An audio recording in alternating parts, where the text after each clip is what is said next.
Shalom. My name is Adam, and I welcome you to the parable of the vineyard. Every day, Yahweh is waking up a remnant, a group of people who are coming out of deceptions, realizing our walk is to consist of faith and obedience to his righteous commands. Each week, we read through and examine a portion of the Torah, allowing the Spirit of the Most High to guide, teach, and open our eyes and ears to the wondrous matters out of his law. Join us as we seek to be refined by his word, preparing ourselves for the return of our King of Kings, being faithful and obedient, walking in his way, truth, and life.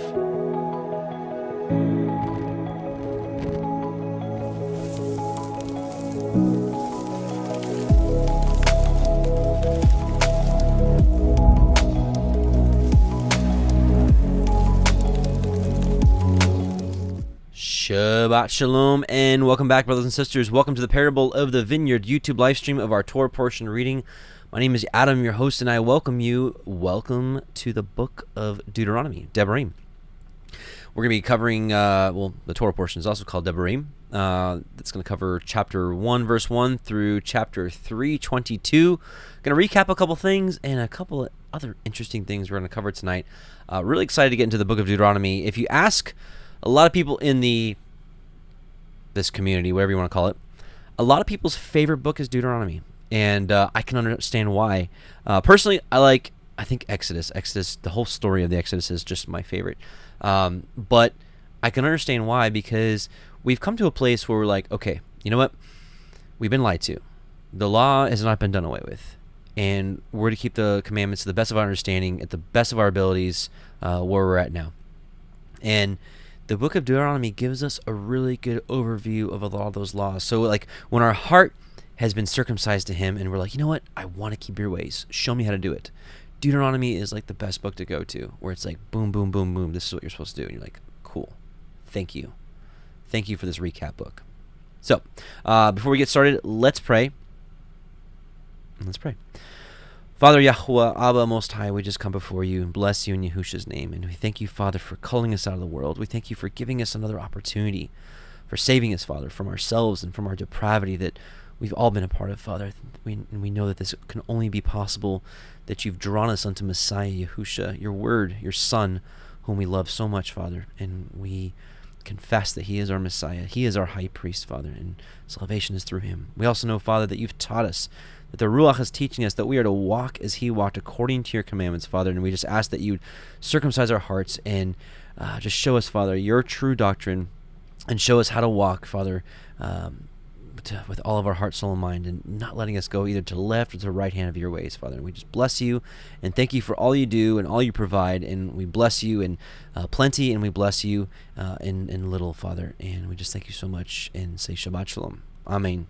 And hallelujah. Let's do a little shofar. Shofar is so good. Where are you at? There you are. Ooh.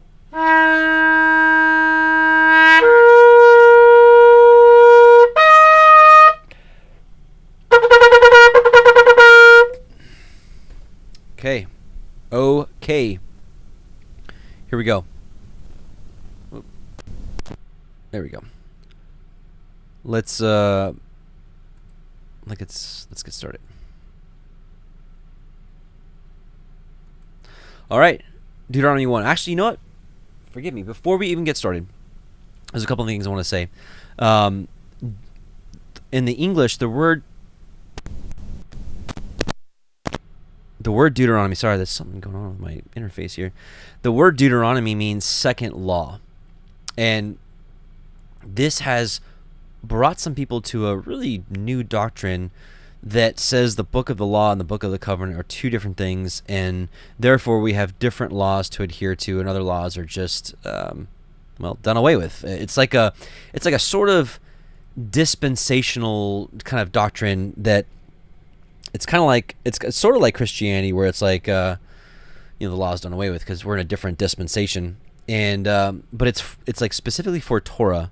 It's like it's kind of more picking and choosing, and I'm not like getting on anybody, because we're all different places at different times. All I'm saying is that I don't agree. I have a heart, and I think the truth is we keep any law that's literally possible for us to keep.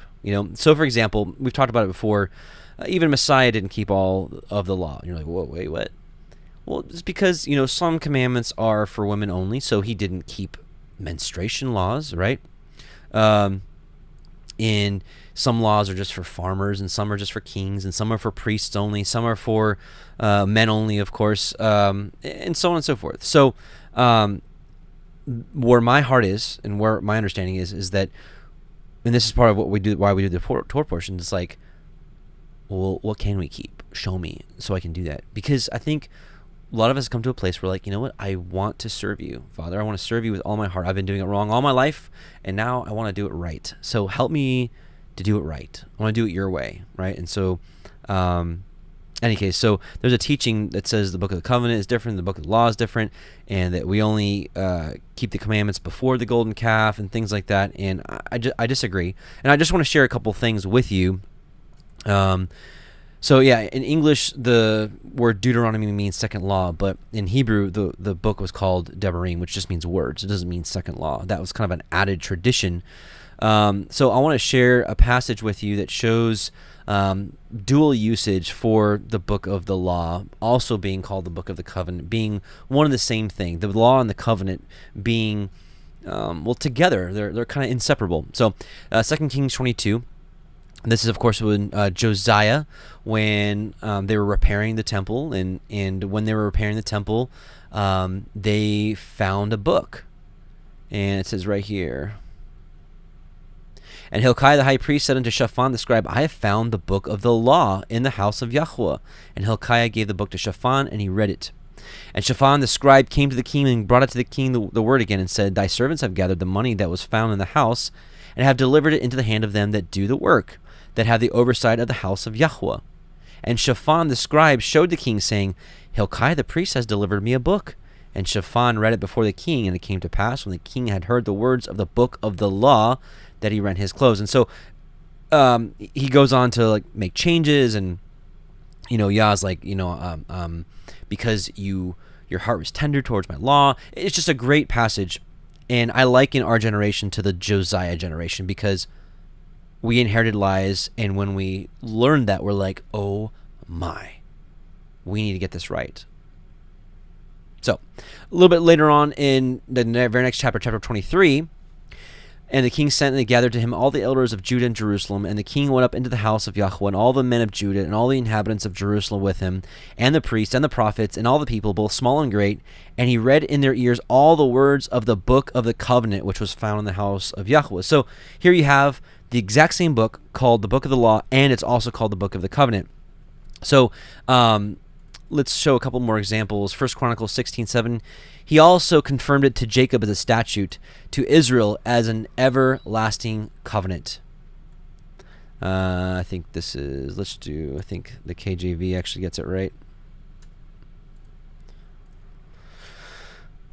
And he hath confirmed the same to Jacob for a law, Torah, and to Israel for an everlasting covenant. Psalm 78:10, they kept not the covenant of Elohim and refused to walk in his law. Because you can see how they are used synonymously, law, covenant. Psalm 105:10, and he confirmed the same unto Jacob for a law, and to Israel for an everlasting covenant.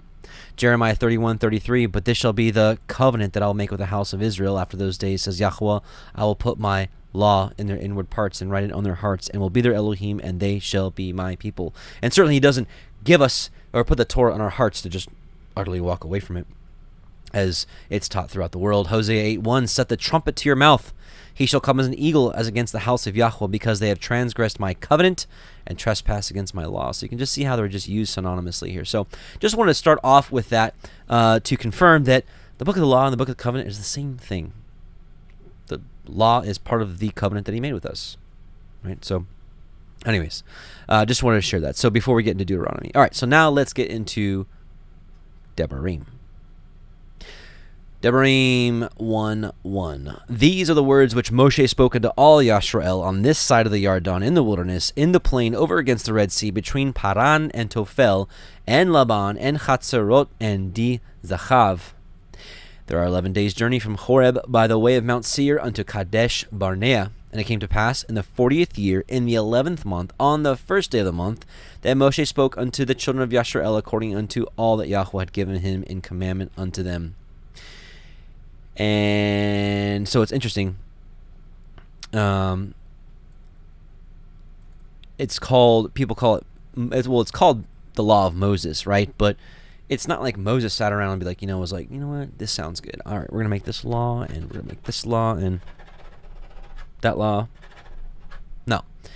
It says, in the 11th month, on the first day of the month, that Moshe spoke unto all the children of Yasharel according to all that Yahweh had given him in commandment unto them. So this all comes from Yah.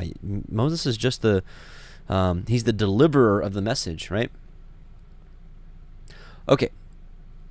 Deuteronomy 1:4. After he had slain Sihon, the king of the Amorim, which dwelt in Heshbon, and Og, the king of Bashan, which dwelt at Ashtaroth and Edrei, on this side of the Yarden, in the land of Moab, began Moshe to declare this Torah, saying, Yahweh Eloheinu spoke unto us in Horeb, saying, You have dwelt long enough in this mount. Turn you, and take your journey, and go to the mount of the Amorim, and unto all the places nigh thereunto, in the plain, in the hills, and in the valley, and in the Negev, and by the seaside, to the land of the Canaanim, and unto Lebanon, unto the great river, the river Perath. Behold, I have set the land before you. Go in and possess the land which Yahweh swore unto your fathers, Abraham, Yitzchak, and Jacob, to give unto them and to their seed after them. So we have a similar promise, actually an exact promise, that's given to us in our time. And I want to read it in the Aramaic because it's really interesting here. Let's see. We're going to go to Deuteronomy 30 in the Aramaic. And it will be when all these words of blessing or their contraries, which I have set in order before you, shall have come upon you, you will be converted in your hearts to return unto my fear, and all the dispersions among the nations where Yahweh will have scattered you. So this is where we are now. We're in dispersion. Everybody's dispersed, and people are coming back to his ways. The upright of you will be favored with a blessed repentance, and though you have sinned, yet shall your repentance come up to the glorious throne of Yahweh your Elohim, if you will hearken to his word, Messiah, according to all that I have commanded you this day, and you and your children with all your heart and with all your soul. And his word, Messiah, will accept your repentance with favor, and will have mercy upon you, and he will gather you again from all the nations whither Yahweh your Elohim has scattered you. Though you may be dispersed unto the ends of the heavens, from thence will the word of Yahweh gather you together by the hand of Elijah the great priest, and from thence will he bring you by the hand of the king Mashiach. And the word of Yahweh your Elohim will bring you into the land which your fathers possessed by inheritance. And you shall possess it, and he will bless you and increase you more than your fathers. And Yahweh Elohim will take away the foolishness of your heart and of your children's heart, for he will abolish evil desire from the world, and will create good desire, which will give you the dictate to love Yahweh Elohim with all your heart and with all your soul, that your lives may flow on forevermore. And the word of anyways, so that's our promise. That's our promise now, is that, we're in dispersion, and he's waking us up, and he's giving us the truth again. And the next thing to happen is he's going to regather us, right? Okay. And I spoke unto you, back to Deuteronomy, and I spoke unto you at that time, saying, I am not able to bear you myself alone. Yahweh Elohim has multiplied you, and behold, you are this day as the stars of heaven for multitude. Yahweh Elohim, your fathers, make you 1,000 times so many more as you are, and bless you as he has promised you. How can I myself alone bear your cumbrance and your burden and your strife? Take you wise men, understanding and known among your tribes, and I will make them rulers over you. And he answered me and said, The thing which you have spoken is good for us to do. So I took the chief of your tribes, wise men and known, and made them heads over you, captains over thousands, and captains over hundreds, and captains over 50s, and captains over 10s, and officers among your tribes. And I charged your judges at that time, saying, Hear the causes between your brethren, and judge righteously between every man and his brother, and the stranger that is with him. You shall not respect persons in judgment, but you shall hear the small as well as the great. You shall not be afraid of the face of man, for the judgment is Elohim's. And the cause that is too hard for you, bring it unto me, and I will hear it. And I commanded at that time all the things which you should do. So this is kind of an interesting topic to discuss right now, is, we look at today, And, well, we look at all the wanderings of the wilderness, and, people rise up against authority. People don't like authority, right? They're like, I don't, they're like, who made, to Moses, who made you a judge and ruler over us, And even Messiah was to reign over them, and they like, they killed him. But the point is if we're going to walk in Torah, it's Torah to have leadership, to have structure, to have order. We've talked about this a little bit here and there, but we didn't really get into the New Testament stuff because people are like, oh, it's the New Testament. It's different now. I'm sorry, it's different now, and I would say not so. Let's take a look at Acts 14:21 through 23. This is Paul and is this Silas? They're preaching, and they're establishing congregations all over. And after they had preached the gospel to that city and had made a good number of disciples, they returned to Lystra and Iconium and to Antioch, strengthening the souls of the disciples, encouraging them to continue in the faith, and saying, "It is through many tribulations that we must enter into the kingdom of Elohim." If you're wondering why you're going through something right now, all of us are. When they had appointed elders for them in every assembly, having prayed with fasting, they entrusted to them Yahweh in whom they had believed. So they were making assemblies, and they had to put elders to oversee the flock, to make sure things are going right, make sure it doesn't turn into a circus, turn into craziness.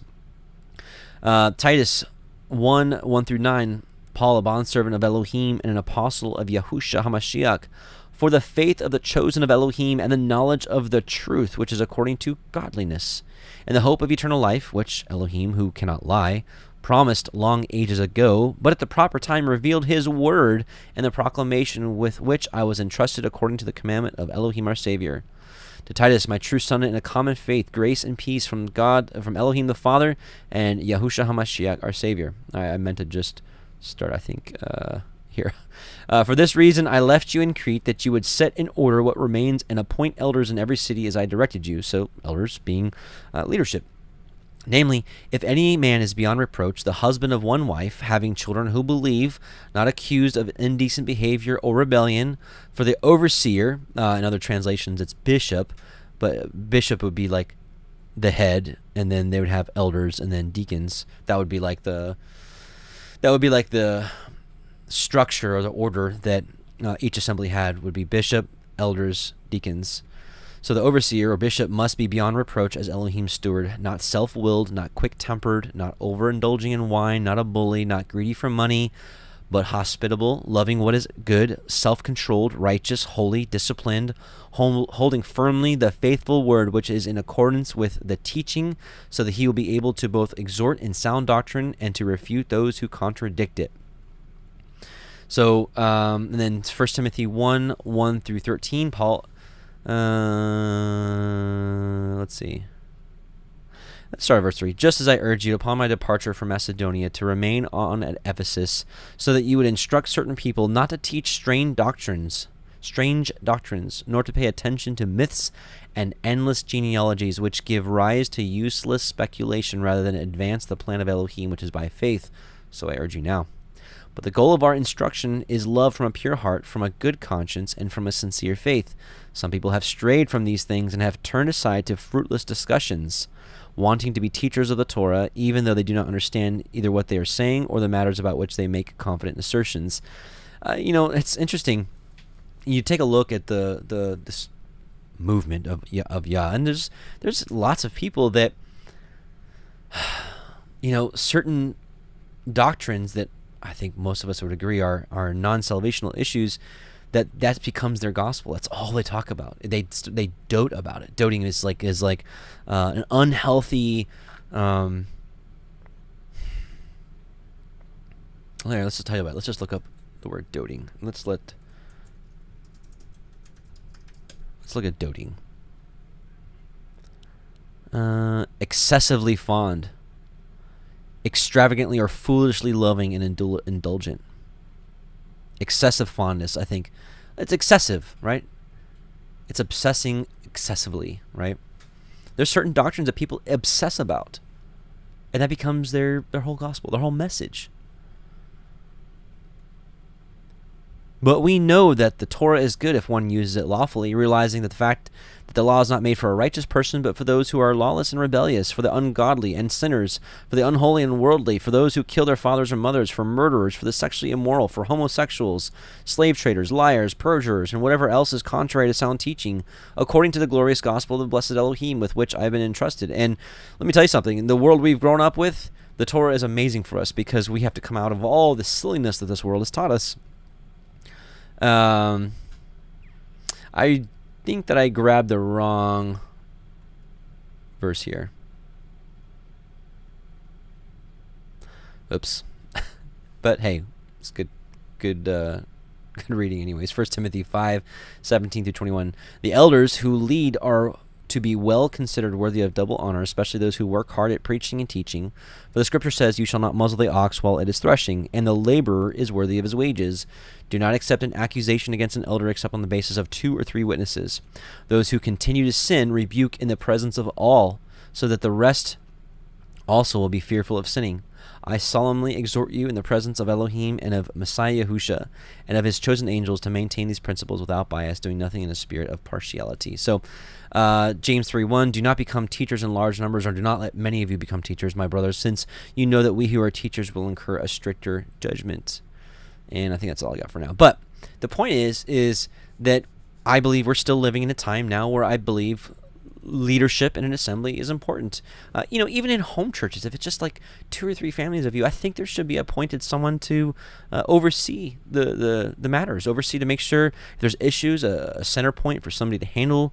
And of course, as an assembly grows, to have elders and deacons, and I'm sure people don't like these terms, but the point is it's inherent for people to not like authority. That's how it is. But we can see that the teaching of the Torah, and of course in the Brit Hadashah, the New Testament, that fact remains. That this is how Yah has it. He's got structure and rank and order in the heavenly bodies, in the heavenly realm. So it is down here on earth. Just like Moshe made the tabernacle and everything according to the pattern he saw in heaven. Well, that's the pattern in heaven is the pattern down here. Leadership, strength, structure, order up there, same down here. So, all right, enough of that. So, Deuteronomy 1:19. "And when we departed from Horeb, we went through all that great and terrible wilderness, which ye saw by the way of the mountain of the Debarim, as Yahweh Eloheinu commanded us. And we came to Kadesh Barnea. And I said unto you, you are come unto the mountain of the Debarim, which Yahweh Eloheinu gives unto us. Behold, Yahweh Elohika has set the land before you. Go up and possess it, as Yahweh Elohai of your fathers has said unto you. Fear not, neither be discouraged. And you came near unto me, every one of you, and said, We will send men before us, and they shall search us out the land, and bring us word again by the way that we must go up, and into what cities we shall come. And the saying pleased me well. And I took 12 men of you, of one tribe, and they turned and went up into the mountain, and came into the valley of Eshcol, and searched it out. And they took of the fruit of the land in their hands, and brought it down unto us, and brought us word again, and said, It is a good land which Yahweh Eloheinu gives us. Notwithstanding, you would not go up, but rebelled against the commandment of Yahweh. And ye murmured in your tent, and said, Because Yahweh has hated us, he has brought us forth out of the land of Mitzrayim, to deliver us into the hand of the Debarim, to destroy us. We talked a lot about grumbling all throughout the book of Numbers. But just a reminder, Philippians 2:14-15, do all things without grumbling or disputing, that you may be blameless and innocent, children of Elohim, without blemish, in the midst of a crooked and twisted generation, among whom you shine as lights in the world. It's such a good one. James 5:7-11, be patient, therefore, brothers, until the coming of Yahweh. See how the farmer waits for the precious fruit of the earth, being patient about it, until it receives the early and the late rains. You also be patient. Establish your hearts, for the coming of Yahweh is at hand. Do not grumble against one another, brothers, so that you may not be judged. Behold, the judge is standing at the door. As an example of suffering and patience, brothers, take the prophets who spoke in the name of Yahweh. Behold, we consider those blessed who remain steadfast. You have heard of the steadfastness of Job, and you have seen the purpose of Yahweh, and how Yahweh is compassionate and merciful. We've read 1 Corinthians 10 enough during book of Numbers, but if you want to review it, just remember that this whole wilderness experience is It's for us, right? These things happened to them as an example, but they were written down for our instruction. So let's not follow in their footsteps. Numbers 16:41, but on the next day, all the congregation of the people of Israel grumbled against Moses and against Aaron, saying, you have killed the people of Yahweh. They were like grumbling against Moses after the earth swallowed up the people that rebelled against Yahweh's chosen, authority, leaders, right? And so it's like, when are we going to get it? When are we going to get it? I don't know. Exodus 16:2-4, and the whole congregation of the people of Israel grumbled against Moses and Aaron in the wilderness. And the people of Israel said to them, would that we had died by the hand of Yahweh in the land of Egypt, when we sat by the meat pots and ate bread to the full, for you have brought us out into this wilderness to kill this whole assembly with hunger. Then Yahweh said to Moshe, behold, I am about to rain bread from heaven for you, and the people shall go out and gather a day's portion every day, that I may test them whether they will walk in my Torah or not. So these testings, truly, at the end of the day, is to test to see if we'll walk in his Torah or not. Deuteronomy 1:28, whither shall we go up? Our brethren have discouraged our hearts, saying, the people are greater and taller than we. The cities are great and walled up to heaven, and moreover, we have seen the sons of the Anakim there. These are the giants. Then I said unto you, dread not, neither be afraid of them. Yahweh Elohim, which goes before you, he shall fight for you, according to all that he did for you in Mitzrayim before your eyes. And in the wilderness, where you have seen how that Yahweh Elohim bore you, as a man bears his son, in all the way that you went until you came into this place. Yet in this thing you did not believe Yahweh Elohim, who went in the way before you, to search you out a place to pitch your tents in fire by night, to show you by what way you should go, in a cloud by day. It's a good time to read Sirach 2. Consider the ancient generation, see whoever trusted in Yahweh and was put to shame, or whoever persevered in the fear of Yahweh and is forsaken, or whoever called upon him and was overlooked. For Yahweh is compassionate and merciful. He forgives sins and saves in times of affliction. Woe to timid hearts and to slack hands, and to the sinner who walks along two ways. Woe to the faint heart, for it has no trust. Therefore it will not be sheltered. Woe to you who have lost your endurance. What will you do when Yahweh punishes you? Those who fear Yahweh will not disobey his words, and those who love him will keep his ways. Those who fear Yahweh will seek his approval, and those who love him will be filled with the law, the Torah. Those who fear Yahweh will prepare their hearts and will humble themselves before him. Let us fall into the hands of Yahweh, but not into the hands of men. For as his majesty is, so also is his mercy. This generation didn't trust him, and we need to learn from that mistake. We all have different troubles and testings and all kinds of things, and I know most of us are going through it. So search your life, search your heart, search what you're going through, and ask yourself, and I'm asking myself, am I trusting him? Or am I fearful and unbelieving like these people in the wilderness? Because spiritually, we're in the wilderness now, testing us, right? Whether we'll keep his Torah or not, whether we'll actually have faith or not. Deuteronomy 1:34, and I heard the voice of your words, and was wroth and swore, saying, surely there shall not one of these men of this evil generation see that good land which I swore to give unto your fathers. Save Caleb the son of Jephunneh, he shall see it, and to him I will give the land that he has trodden upon, and to his children, because he has wholly followed Yahweh. Also Yahweh was angry with me for your sake, saying, you shall not go in thither. But Yahusha the son of Nun, which stands before you, he shall go in thither. Encourage him, for he shall cause Yashrael to inherit it. Moreover, your little ones, which you said should be a prey, and your children, which in that day had no knowledge between good and evil, they shall go in thither, and unto them will I give it, and they shall possess it. But as for you, turn you, and take your journey into the wilderness by the way of the Red Sea. Then he answered and said unto me, we have sinned against Yahweh. We will go up and fight, according to all that Yahweh Elohim commanded us. And when he had girded on every man his weapons of war, you were ready to go up into the hill. And Yahweh said unto me, say unto them, go not up, neither fight, for I am not among you, lest you be smitten before your enemies. So I spoke unto you, and you would not hear, but rebelled against the commandment of Yahweh, and went presumptuously up unto the hill. And the Amorim, which dwelt in that mountain, came out against you, and chased you as bees do, and destroyed you in Seir, even unto Hormah. And ye returned and wept before Yahweh. But Yahweh would not hearken to your voice, nor give ear unto you. So you abode in Kadesh many days, according unto the days that you abode there. So, long story short, Yah's like, it's time to go into the promised land. Let's go. And they're like, well, let's send the spies first. And Moshe's like, okay. send spies. The spies come back. 2 of them give a great report, like, let's do this. And 10 of them are like, oh my goodness, there's these huge giants, which, if you haven't searched out true biblical or true scriptural evidence of giants, skeletons, the remains, those kind of things, I'd urge you to search it out. Let's search Rob Skiba giants, Rob Skiba Nephilim, something like that, and there's a wealth of information there. But so they're like, no, there's these giants, we can't defeat them. The walls are too high. Think about it. Think about all the things they've already seen, including the waters parting in the Red Sea, all the plagues, everything happening in Egypt, and they're like, no, we're too afraid. And so Yah's like, all right, turn away from here. Let's go. We're going to walk through the wilderness until all your old generation died. And they're like, no, we're ready to go. We'll go now. And Yah's like, no, it's too late.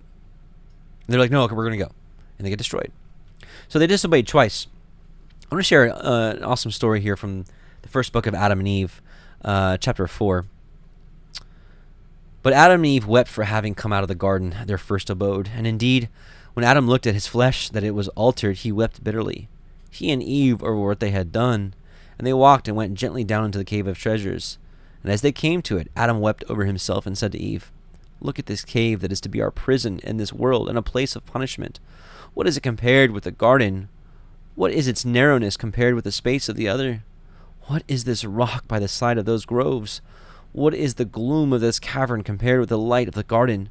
What is this overhanging ledge of rock to shelter us compared with the mercy of Yahweh that overshadowed us? What is the soil of this cave compared with the garden land, this earth strewed with stones, and that planted with delicious fruit trees? And Adam said to Eve, look at your eyes and mine, which afore held the angels in heaven, praising, and they too without ceasing. But now we do not see as we did. Our eyes have become flesh. They cannot see in like manner as they saw before. Adam said again to Eve, what is our body today compared to what it is in former days, and when we dwelt in the garden? And after this Adam did not like to enter the cave under the overhanging rock, nor would he have entered into it. But he bowed to Elohim's orders and said to himself, unless I enter the cave, I shall again be a transgressor. So after they came out of the garden, Yah told, or the word of Yah, Messiah, told them to go into the cave and live in there. And they go in there like, it's like dark and creepy in here compared to the light and the beauty in the Garden of Eden. And they're like, but Adam's like, I messed up, and I don't want to mess up again. I'm going to listen to Elohim's orders, right? So we often look at Adam and Eve and like, oh, they transgressed and they're wicked. But this is what I love about the story, the book of Adam and Eve, which I do believe is legitimate. Obviously, I wouldn't read it before you if I didn't. You see that Adam messed up bad, but he repented with all of his heart, and he wanted to follow with all of his heart. And also we see through this book that he kept stumbling here and there, but he would repent and get back on his feet and be like, I'm not going to do this again. And anyways, just a really good read. If you haven't read it, I would highly recommend it. Another story, parallel story. The parable of the 2 sons, Matthew 21. What do you think? A man had 2 sons, and he went to the first and said, Son, go and work in the vineyard today. And he answered, I will not. But afterward he repented and went. And he went to the second and said to the same, and he answered, I go, sir, but did not go. Which of the 2 did the will of his father? They said, the first. Yahusha said unto them, Truly I say to you, the tax collectors and the harlots go into the kingdom of Elohim before you. For John came to you in the way of righteousness, and you did not believe him. But the tax collectors and the harlots believed him, and even when you saw it, you did not afterward repent and believe him. It's kind of our story. Most of us were these tax collectors and harlots in a sense that we didn't do the will of Elohim. But now we're like, I'll do it. I'll do it with all my heart. I may mess up. I may trip. I may fall. But I'm gonna rest on your forgiveness, Father, and to help me that I don't mess up again.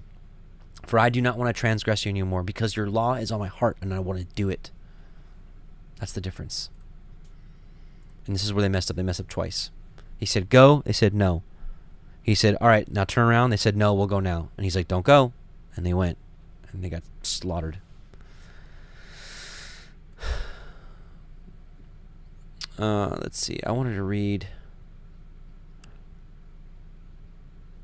And I said unto you, be not broken down, nor be afraid of them. The word of Yahweh, which is our Messiah, your Elohim, who goes before you, will himself fight for you, according to all that he did for you in Mitzrayim before your eyes, and in the desert, where you saw burning serpents full of deadly venom. Yahweh your Elohim bear you with the glorious clouds of his presence, as a man carries his child.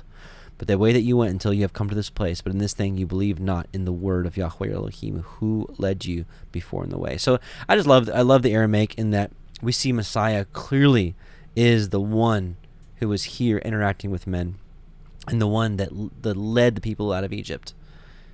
He's that same high priest, that same Messiah, the same king that ruled over them before, that rules over us now. Praise Yah.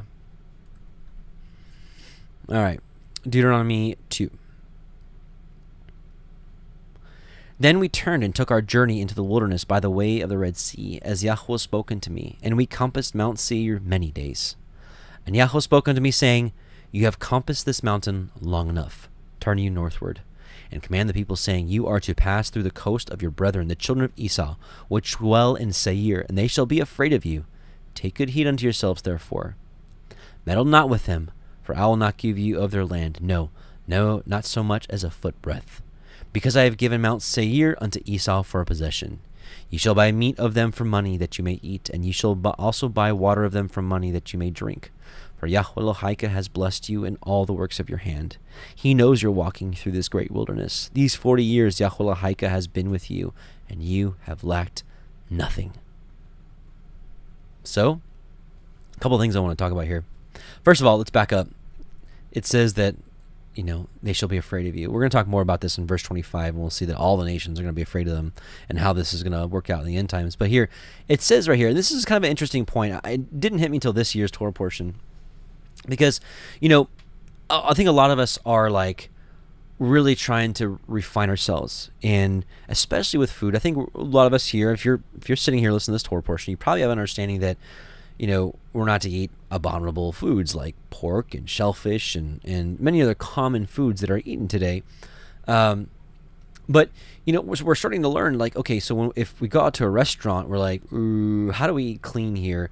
It's like things like, things that you don't normally think about, but then you're like, as you kind of progress, you're like, man, I don't want my food to cross-contaminate, if I go to Subway and have a Subway sandwich, sure, I can have turkey, but, is that turkey sliced on the same surface that salami was just set on? Okay, maybe I don't want that. If I have pizza, is the pizza, has it been sliced by a pizza cutter that just sliced through some hot pepperoni and sausage? Maybe I don't want that. If I go to a burger place, is that burger cooked on the same surface that some bacon was just cooked on? So, and some of you might be like, if some of you are new, you're like, wow, this sounds like so. This sounds so legalistic. Maybe, but maybe some of us are just wanting to be in a place where we're like, I don't want to mess up. I don't want to transgress his ways. And I don't know about how you guys feel, but I feel good when I want to refine my life and just not transgress his ways, because I can assure you, the world sets people up for failure. Speaking of food, it's like, anyone that watches TV, hopefully you don't watch anymore, but if you were to like just glance by and look at a TV, like any commercials, it's food, like almost 90-something% of the time, it's unlawful food, and it's putting it before people for them to crave, to hunger, and to desire, right? And my point is, some people have just written off restaurants altogether, which, hey, honestly is not a bad idea, because you save a lot of money by not going to restaurants. And some people are like, if you're eating at a restaurant, you're eating the sacrifices of the nations. And the reason I'm bringing this up is because I think there's a stark difference here. Because here it's Torah. He's commanding the children of Israel. He's telling them, you buy food of these Edomites for money. And this is a wicked generation, right? This is a wicked people, Edomites, right? And so it's like, okay, so it's Torah. In Torah, you're allowed to buy food from non-believers.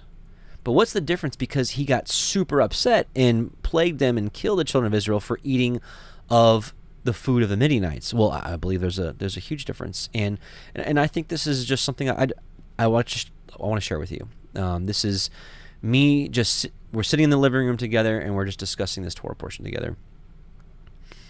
So in Midian, they were literally sacrificing animals to a false god. And the children of Israel ate it. Here, he's commanding the children of Israel to buy meat, right? To buy meat. Now you're like, well, that's still meat. Well, and you actually look at the word here that was used, it's ochel. It's translated as meat in the KJV, but food 16 times, victuals. So interesting, it says on here, food, especially corn, grain, meal, right? So he's probably not telling them to buy meat from them, like flesh, but probably like bread or grain, those kind of things. And I think it is something interesting to take of note that if you look at how meat is processed in this country, and when you search out things like halal and other processes, you'll find out that a lot of meat is offered to another Elohim. Sorry. And I'm not here to judge anyone or tell anyone what to do. I'm just sharing with you some things that some of us have learned over the years. So I think it's totally okay to go to a restaurant and eat food. I think we do have to be diligent about how our food's prepared. Is there cross-contamination? If you're getting some fries, it may be good to know if those fries are cooked in the same oil that their breaded shrimp is fried in. I'm just going to be honest. These are some of the things that I'm sharing. If this sounds legalistic to you, I apologize. And I'm not here to put any burden on anybody. I'm just here to grow together with you. And I think eating clean foods is important. I think that's one of the big three.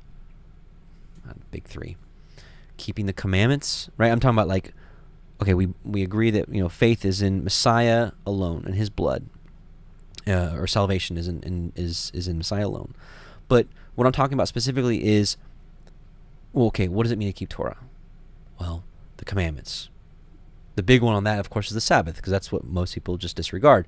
The feast days is, I think, big one, number 2, and number 3, I think, is food. Those are, I think, the big 3 that most people come to first. And so I just wanted to share that parallel, because here you have the Most High saying, you will buy food from this sinful nation. And why is that different than what happened in Midian? So I just wanted to compare and contrast. And I do think we should be very careful of where our meat comes from. That's just me, your brother, sitting in the living room with you, being like, hey, this is just what I think. And I only say this because I care, not because I want to judge you and whatever. So, all right. So also here, verse 7, for Yahweh Eloheka has blessed you in all the works of your hands, and He knows you're walking through this great wilderness. These 40 years Yahweh has been with you, and you have lacked nothing. So regardless of if the trials are hard or not, we don't lack anything. And David knew this. Psalm 23, Yahweh is my shepherd, I will not be in need, or I lack nothing. Nothing. So like we said earlier in our prayer, is that, was it earlier? Yeah. The point is we should be praising Him in abundance and praising Him in scarcity. But I think we know that if we trust in Him, we won't lack anything as far as our needs. And that's all we can ask for from Him.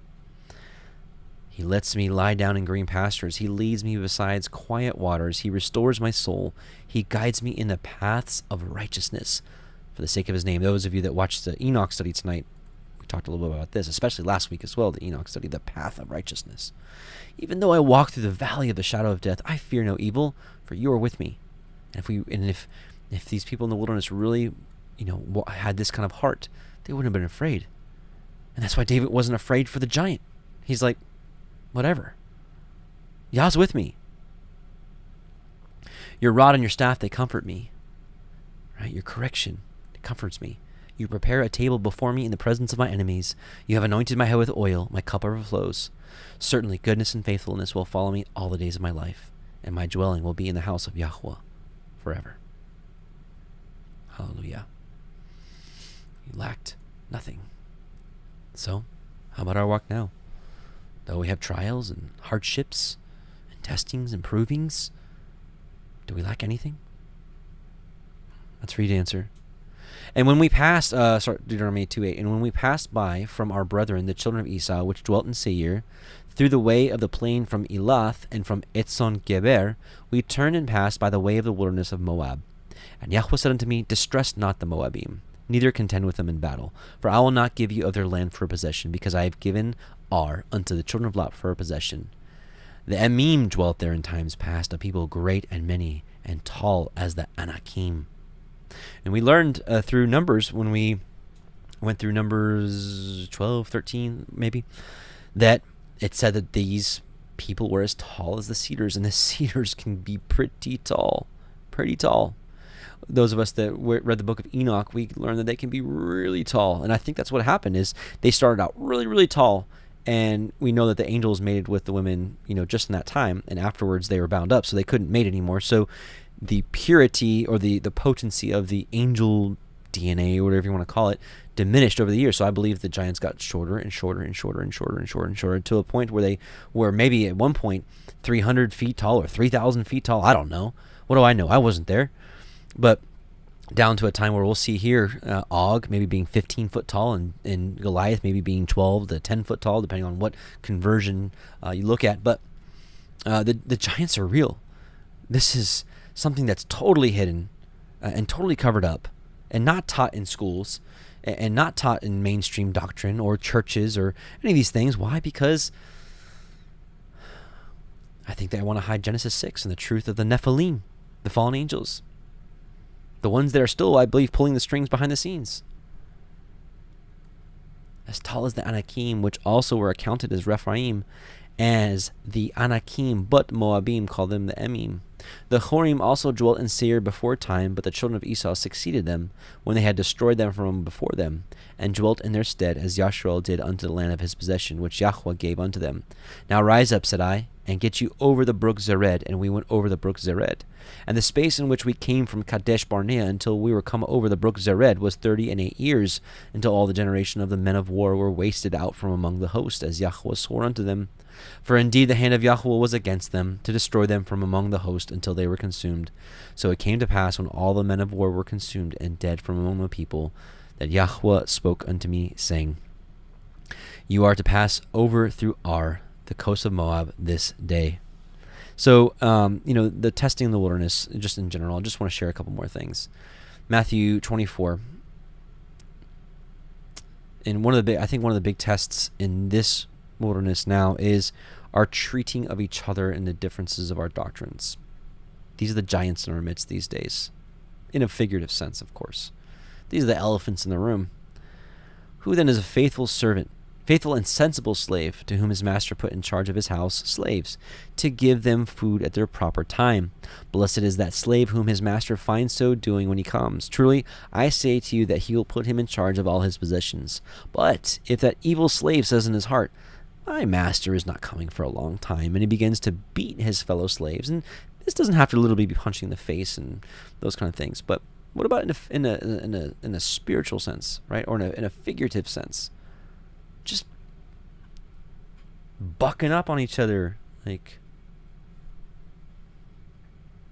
you don't think Yahweh, or you don't think Yahusha is the Father? Well, you're not a brother, and I'm gonna expose you to the world. You don't do the Sabbath by the moon, you're lost. You're not a brother. You're walking in the mark of the beast, which is Saturday. Oh, I don't mean to. I'm not mocking anything. I'm just giving you examples. I'm sorry. I should. If that sounded like a mocking tone, that's not my intentions. I'm trying to give you examples of things we see every day, and I think they are ridiculous, to be honest with you. Sure, we should stand up for what we believe is right doctrine, but if we're tearing our brother down in the midst of our attempts to explain our understanding of Scripture, I think we totally missed it. I think we totally missed the whole point of all of this. And he begins to beat his fellow slaves, and he eats and drinks with those who are habitually drunk. Then the master of that slave will come on a day that he does not expect, and at an hour that he does not know, and he will cut him in two and assign him a place with the hypocrites, in that place where there will be weeping and gnashing of teeth. 1 Timothy 6:4-5. He is conceited and understands nothing, but he has a sick, craving for controversial questions and disputes about words, from which comes envy, strife, abusive language, evil suspicions, right? So it's, how many times have you seen someone if, like, if their doctrine doesn't line up perfectly with them, all of a sudden they're a Freemason, wolf in sheep's clothing. What? Like, really? Because it was like a different calendar? Or because I believe that the Messiah is literally the son of Elohim, but it says hundreds of times, if not dozens of times. These are examples of like the things that are going on out there. This is that doting, but he dotes for controversial questions and disputes about words, right? About how to pronounce a word, right? How do we? I'm all in favor of pronouncing the Father's name and the Messiah's name properly. But if we destroy people over it, because I say Yahweh and one says Yehovah, and that's going to separate us as brethren, and that's going to make you think that we're not brethren to begin with. Wow. Wake up, people. And constant friction between people of depraved mind and deprived of the truth, who suppose that godliness is a means of gain. Interesting times we live in, brothers and sisters. Follow peace with all men and holiness, without which no one shall see Yahweh. Deuteronomy 2:17. That Yahweh spoke unto me, saying, You are to pass over through Ar, the coast of Moab, this day. And when you come nigh over against the children of Ammon, distress them not, nor meddle with them, for I will not give you of the land of the children of Ammon any possession, because I have given it to the children of Lot for a possession. That also was accounted land of Rephaim. Rephaim dwelt there in old time, and the Ammonim called them Zamzumim, a people great and many and tall as the Anakim, but Yahweh destroyed them before them, and they succeeded them and dwelt in their stead. Here's another mention of giants. There's so many mentions of giants. I think it's an incredibly important topic. As he did to the children of Esau, which dwelt in Seir, when he destroyed the Horim from before them, and they succeeded them and dwelt in their stead, even unto this day. And the Avim, which dwelt in Chatzarim, even unto Gaza, the Caphtorim, which came forth out of Caphtor, destroyed them and dwelt in their stead. Rise up, take your journey, and pass over the river Arnon. Behold, I have given into your hand Sihon, the Amorite, king of Heshbon, and his land. Begin to possess it, and contend with him in battle. This day will I begin to put the dread of you and the fear of you upon the nations that are under the whole heaven, who shall hear report of you, and shall tremble and be in anguish because of you. And this is going to happen again, brothers and sisters. That's what the scriptures say. Exodus 15, the song of Moshe, I believe is a song of prophecy, not just of history. The peoples have heard, they tremble, anguish has gripped the inhabitants of Philistia, Palestine. Then the chiefs of Edom were terrified, the leaders of Moab, trembling grips them. All the inhabitants of Canaan have despaired or melted away. Terror and dread fall upon them. By the greatness of your arm, they are motionless as stone, until your people pass over Yahweh, until your people pass over whom you have purchased. Micah 5:7-9. Then the remnant of Yaakov will be among many peoples, like the dew from Yahweh, like showers on vegetation, that do not wait for man or delay for mankind. The remnant of Yaakov will be among the nations, among many peoples, like a lion among the animals of the forest, like a young lion among the flocks of sheep, which, if he passes through, tramples and tears, and there is no one who can rescue. Your hand will be lifted up against your adversaries, and all your enemies will be eliminated. The nations are going to once again, in the end times, when Yahusha comes and rules and leads this army, the nations are going to tremble once again, everyone, because they're not going to be able to do anything against them. Nothing. But that's why I believe, I've talked about this before, that's why I believe the big alien deception, because, you see time and time again, you're wondering, how do the nations come against Messiah? How? Why do they all believe he's an enemy? Because I believe he's going to come down with New Jerusalem, superior technology, nothing will be able to penetrate it. That's why I believe that these alien movies, because in the common thread in what they're teaching people is if the whole world comes together, then we can defeat this enemy that seems invincible. But of course we know how that works out. Deuteronomy 2:26, and I sent messengers out of the wilderness of Kedemoth unto Sihon, king of Heshbon, with words of peace, saying, Let me pass through your land. I will go along by the highway. I will neither turn to the right hand or to the left. You shall sell me food for money, that I may eat, and give me water for money, that I may drink. Only I will pass through my feet. So here again, here's the Torah. It's okay to buy food from sinful nations. Again, I think that's non-flesh items, but hey. As the children of Esau which dwell in Seir. And the only reason I say this is because twice in the book of Revelation, Messiah condemns people for eating food or meat sacrificed to idols. I don't think you sacrifice grain or cheese or milk, but I do have to sacrifice an animal. And that's the only reason I'm making light of this, is because, well, Messiah in the book of Revelation, the last book, the book that warns us for his return, there's going to be people that are rebuked for eating food sacrificed to idols. And tell me in the comments if I'm wrong. If cheese is sacrificed to idols or bread is sacrificed to idols, then let me know. Let me know.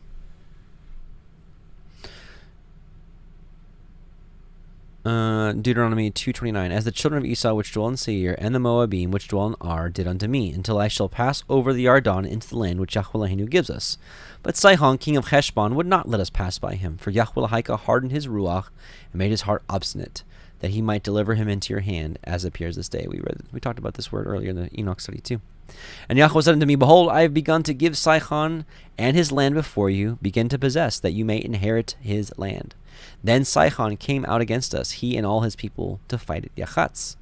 And Yahweh Eloheinu delivered him before us, and we smote him, and his sons, and all his people. And we took all his cities at that time, and utterly destroyed the men, and the women, and the little ones of every city. We left none to remain. Only the cattle we took for a prey unto ourselves, and the spoil of the cities which we took. From Aroer, which is by the brink of the river Arnon, from the city that is by the river, even unto Gilead. There was not one city too strong for us. Yahweh Eloheinu delivered all unto us. Only unto the land of the children of Ammon you came not, nor unto any place of the river Yabok, nor unto the cities of the mountains, nor unto whatsoever Yahweh Eloheinu forbade us. So I want to share this real quick with you. Some people would take this verse right here, and we took all his cities at that time, and utterly destroyed the men and the women and the little ones. And you're like, people are like, oh, this is the God you want to serve that kills little children and women. We have to understand why. We have to. Jubilees 9:14 through 15. And thus the sons of Noah divided unto their sons in the presence of Noah their father, and he bound them all by an oath, imprecating a curse on every one that sought to seize the portion which had not fallen to him by his lot. And they all said, So be it, so be it, for themselves and for their sons forever throughout their generations, until the day of judgment, on which Yahweh Elohim shall judge them with a sword and fire, and with fire, for all the unclean wickedness of their errors, wherewith they have filled the earth with transgression and uncleanness and fornication and sin. So the inheritances were being split up. Oh, what is popping? Hello. Hello. Sorry. So the lands were being divided, and they all got their assignments, and they swore, and they and they swore that if they settled in a land that was not theirs, then they would be cursed. Testing. Hello. I lost it. Can you hear me? Okay. All right. Sorry. So they swore, and they were all bound. They're all bound by this, and if they transgressed this, then they would be destroyed. So that was their understanding. Technical difficulties. My apologies. So now here, Jubilees 10, a little bit further on, verse 27. This is after the dispersion of the Tower of Babel. In the 4th week, in the 1st year, in the beginning thereof, in the 34th Jubilee, were they dispersed from the land of Shinar. And Ham and his sons went into the land which was to occupy, which he acquired as his portion in the land of the south, which is what we understand as Africa. And Canaan saw the land of Lebanon to the river of Egypt, that it was very good, and he went not into the land of his inheritance to the west, that is to the sea, and he dwelt in the land of Lebanon, eastward and westward from the border of Jordan and from the border of the sea.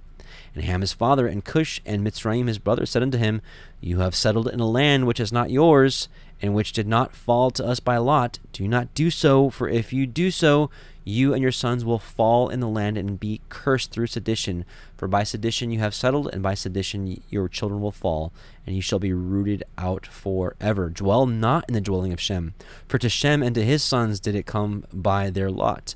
Cursed are you, and cursed shall be you beyond all the sons of Noah, by the curse by which we bound ourselves by an oath in the presence of the holy judge, and in the presence of Noah our father. But he did not hearken unto them, and dwelt in the land of Lebanon from Hamath to the entering of Egypt, he and his sons unto this day. And for this reason that land is named Canaan. So the point is they knew, their forefathers knew, and them and all their seed would be cursed by being in this land that they were not authorized to do so, and they bound themselves by this curse that if they did that they would be rooted out. So this is the context. Also, some other scriptural support. Proverbs 2:21 through 22.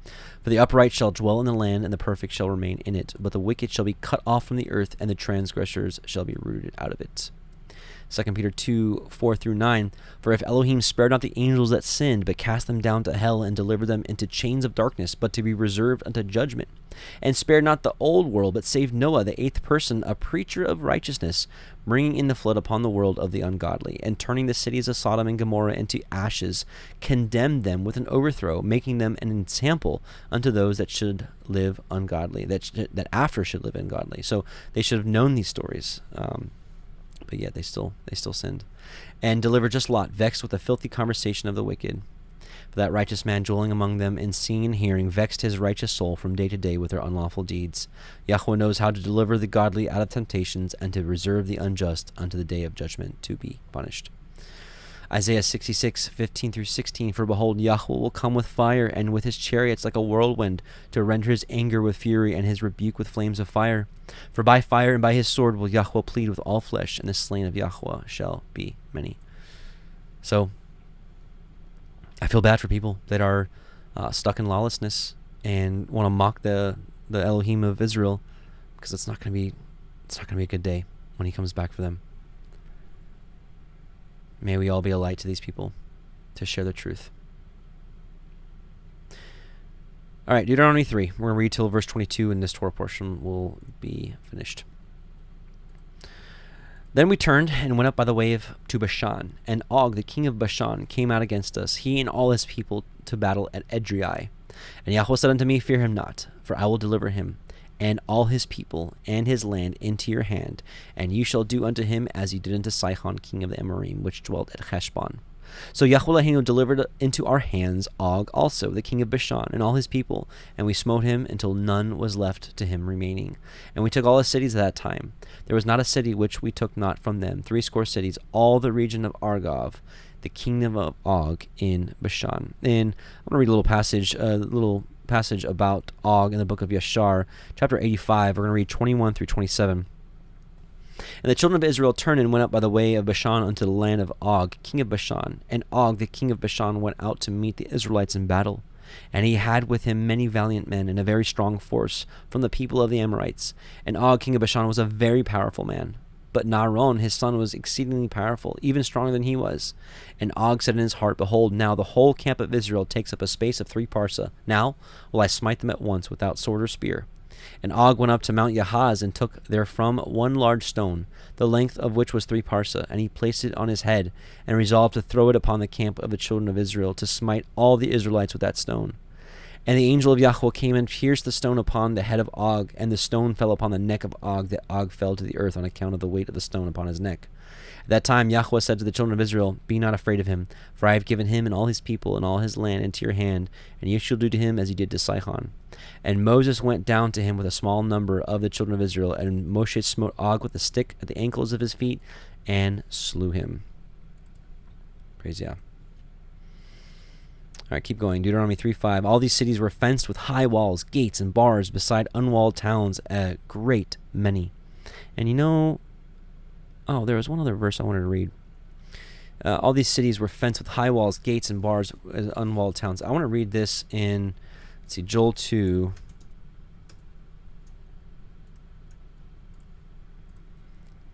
Joel 2. Before them, the people are in anguish. All faces turn to pale. This is the Joel 2 army, Yah's army in the end times. They run like warriors. They climb the wall like soldiers, and each of them marches in line, nor do they lose their way. They do not crowd each other. Every warrior of them marches in his path. When they burst through the defenses, they do not break ranks. They storm the city. They run on the wall. They climb into the houses. They enter through the windows like a thief.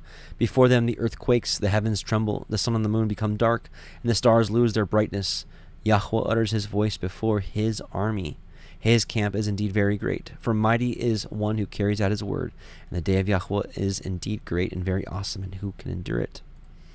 So again, all these cities were fenced with high walls, gates, and bars beside unwalled towns, a great and many. It doesn't matter. When Yahweh is with you, it does not matter. And we utterly destroyed them, as we did unto Sihon, king of Heshbon, utterly destroying the men, women, and children of every city. But all the cattle and the spoil of the cities we took for a prey unto ourselves. And we took at that time out of the hand of the 2 kings of the Amorites the land that was on this side of the Yarden, from the river of Arnon unto Mount Hermon. And I commanded you at that time, saying, Yahweh Elohim has given you this land to possess it. You shall pass over armed before your brethren, the children of Yasharel, that are all meet for the war. Which Hermon, the Sidonim called Shiron, and Amorim called it Shenir, all the cities of the plain, and all Gilead, and all Bashan, unto Chalcah and Edrei, cities of the kingdom of Og and Bashan. For only Og, king of Bashan, remained of the remnant of the Rephaim. Behold, his bedstead was a bedstead of iron. Is it not in Rabbah of the children of Ammon? 9 cubits was the length thereof, and 4 cubits the breadth of it, after the cubit of a man. So there's different interpretations, different understandings of cubit. I would believe that Moshe would be well-versed in the royal Egyptian cubit. So 9 cubits would be equivalent to 15 and a half feet. Can you picture that? Can you picture what 15 and a half feet looks like? Well, we'll let the internet show us. This is a 15-foot tall man. And I guess this looks like, was this Japan? So look at the people and look at a 15-foot tall man. Here we go. So here's a normal 6-foot guy. This would be me here at 5'9". And here's a 15-foot tall man. So the bed was 15 and a half feet. So he could have been, let's say, 14 feet, 14 and a half feet, maybe. But yeah, just to give you an idea. In the time of Enoch, they could have been this tall, maybe even taller, right? They could have been way taller. But these are just some of the skeletons that have been found throughout the world. Where did this come from? Evolution? Big Bang? Stardust? No, probably not. Probably not. All right, Deuteronomy 3:12. And this land, which we possessed at that time from Aroer, which is by the river Arnon, and half Mount Gilead, and the cities thereof, gave I unto the Reubenim and to the Gadim. And the rest of Gilead and all Bashan, being the kingdom of Og, gave I unto the half-tribe of Manasseh. All the region of Argob, with all Bashan, which was called the land of Rephaim. Yair, the son of Manasseh, took all the country of Argob unto the coast of Geshurai and Makaathai, and called them after his own name, Bashan, Chavot, Yair, unto this day. And I gave Gilead unto Machir, and unto the Reubenim, and unto the Gadim I gave from Gilead even to the river Arnon, half the valley, and the border even unto the river Yabok, which is the border of the children of Ammon. The plain also, and the Yarden, and the coast thereof, from Kinneroth even unto the sea of the plain, even the salt sea, under Ashdod, Hap, Pisgah, eastward. But your women and your little ones, and your cattle, for I know that you have much cattle, shall abide in your cities which I have given you, until Yahweh have given rest unto your brethren as well as unto you, and until they also possess the land which Yahweh Elohim has given them beyond the Yarden, and then shall you return every man unto his possession which I have given you. And I commanded that Yahusha at that time, saying, Your eyes have seen all that Yahweh Elohim has done unto these 2 kings. So shall Yahweh do unto all the kingdoms whither you pass. You shall not fear them, for Yahweh Elohim, he shall fight for you. And this is just a reminder, to us right now. Matthew 10:28. And fear not them which kill the body, but are not able to kill the soul, but rather fear him which is able to destroy both soul and body in hell. So regardless of what's going on in the world today, who cares? Fear Yah alone. Fear not man. So with that, brothers and sisters, that's in the Torah portion today. Just to remind you, Sukkot is coming up soon.